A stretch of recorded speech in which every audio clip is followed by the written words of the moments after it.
Olá, irmãos e irmãs da UD Partenon.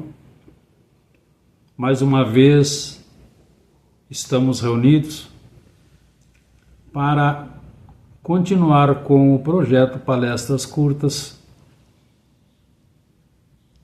dessa UD Partenon. Estamos em 2025, a 23 de abril.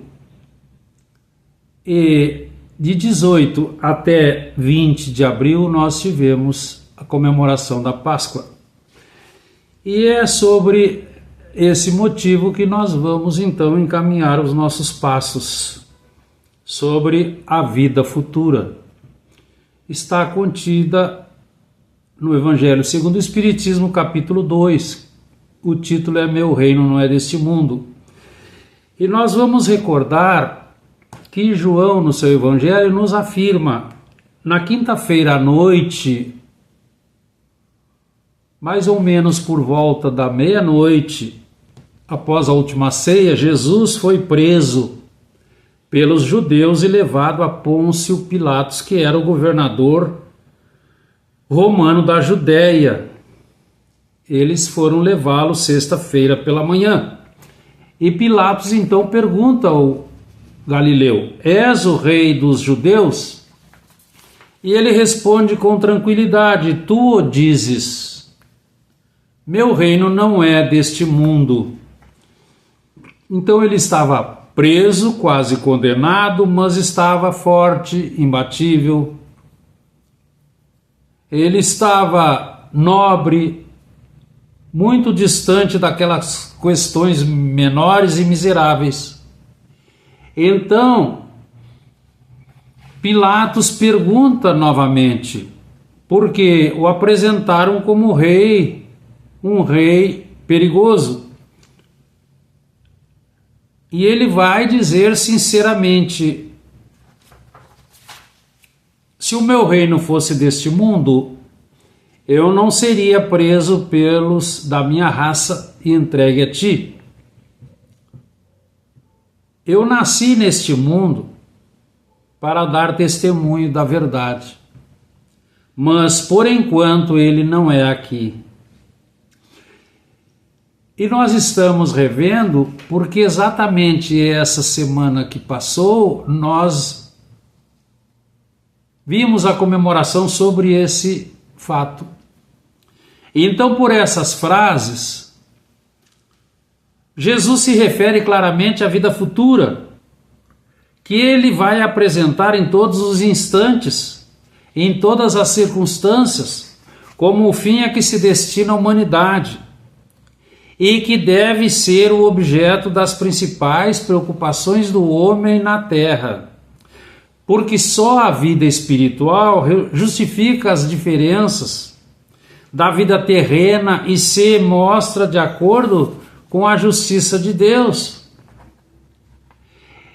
Então nós vamos ver que ele traz o delineamento essencial do seu ministério na vida futura. Por quê? Porque ele nos traz uma trajetória desenhada nessa certeza que aguarda a todos nós.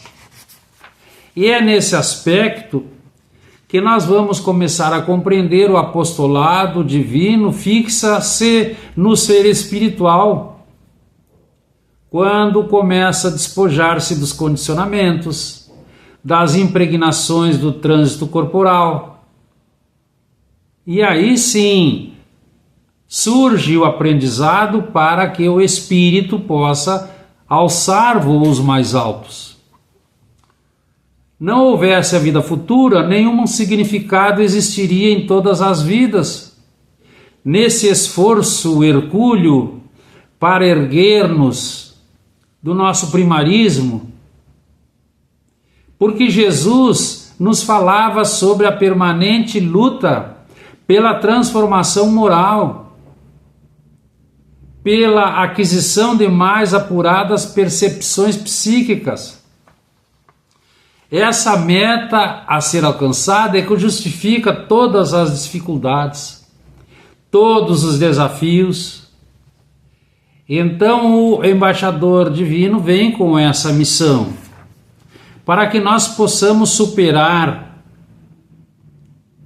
em cada desafio onde transitarmos, numa busca maior de realização interior, porque os homens do tempo de Jesus, para eles as compensações eram imediatas.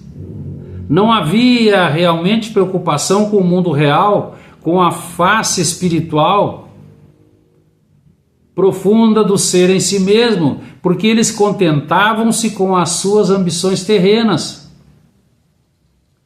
Por isso é que nós vamos encontrar a vida futura como um dos princípios básicos da doutrina espírita.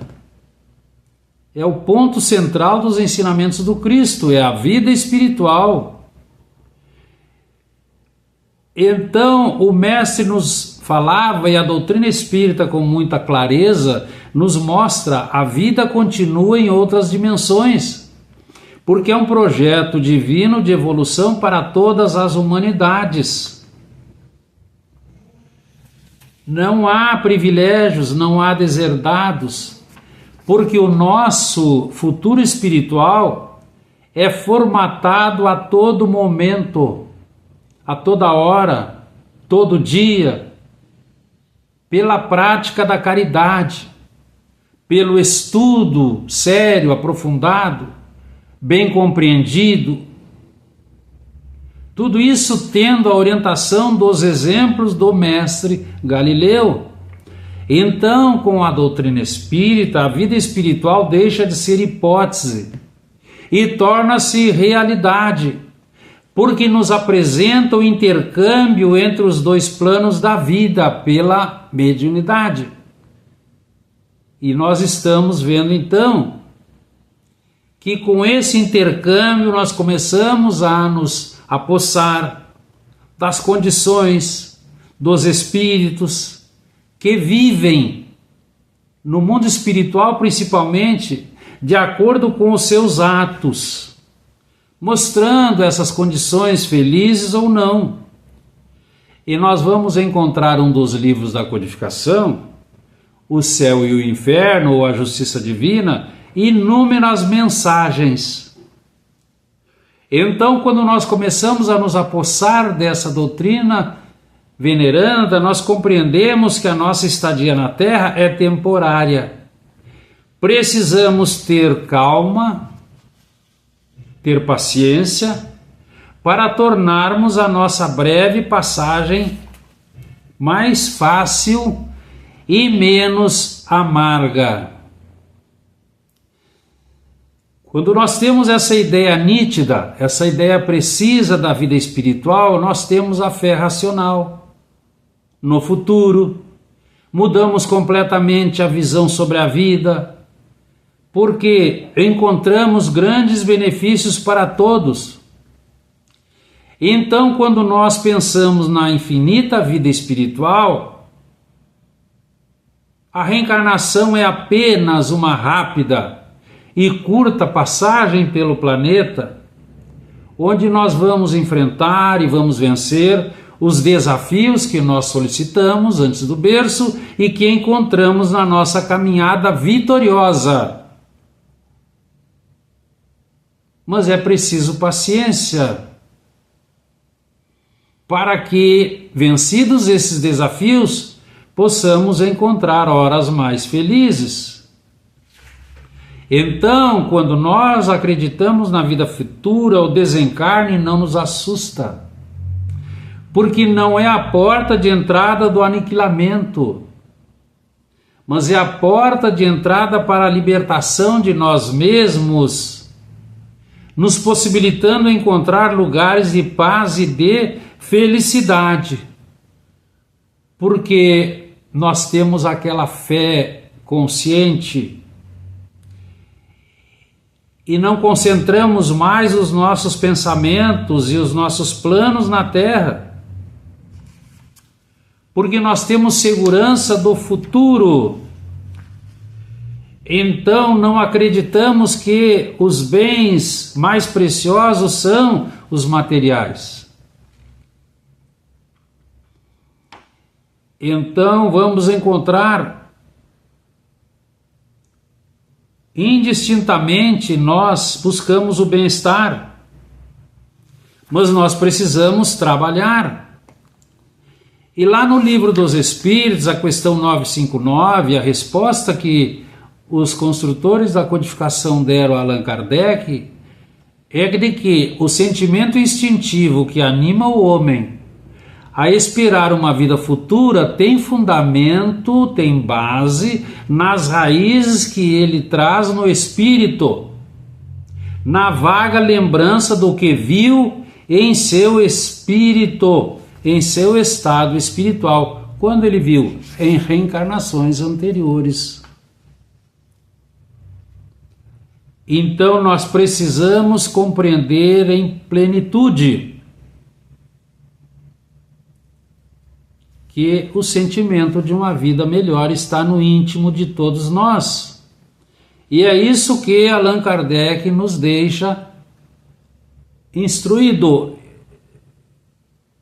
E Jesus então veio nos reapresentar esse reino, o reino do céu, o reino de Deus, o reino do amor, porque o objetivo de todas as humanidades é seguir para Deus como filhos pródigos. Então a consequência da vida futura é a responsabilidade de nossos atos. E é isso que nós precisamos ter bem presente. Então o mestre, recuando naquela época, calmamente, quando contestou Pilatos, que estava atormentado sob o impacto das sombras, porque ele vivia envolvido pelo seu lado escuro da sua personalidade doentia, dessa forma o mestre disse a ele: eu sou rei, mas eu não nasci e não vim a este mundo senão para dar testemunho da verdade, que na definição profunda e penetrante do sublime Galileu é Deus. Então nós estamos vendo que a construção do reino de Deus não vem por atitudes exteriores. É preciso viver e agir no bem com equilíbrio para vencer-se a si mesmo. E a amiga espiritual Joana de Ângeles vai nos dizer por Divaldo Franco: quando Jesus dizia o meu reino ainda não é aqui, no entanto é aqui que se encontram os meios de auxílio, os remédios importantíssimos, raros e preciosos para nos liberar das angústias, agora sem restrições morais, passando o sofrimento a ser recordação feliz, porque nos beneficiou, fazendo-nos dominar nossas paixões, e com isso tendo êxito, vencendo-nos e encontrando a paz na vida verdadeira, na pátria espiritual, o nosso verdadeiro lar. Que fique para a nossa reflexão, irmãos e irmãs. Agradecemos essa oportunidade. Até breve. Fiquemos em paz.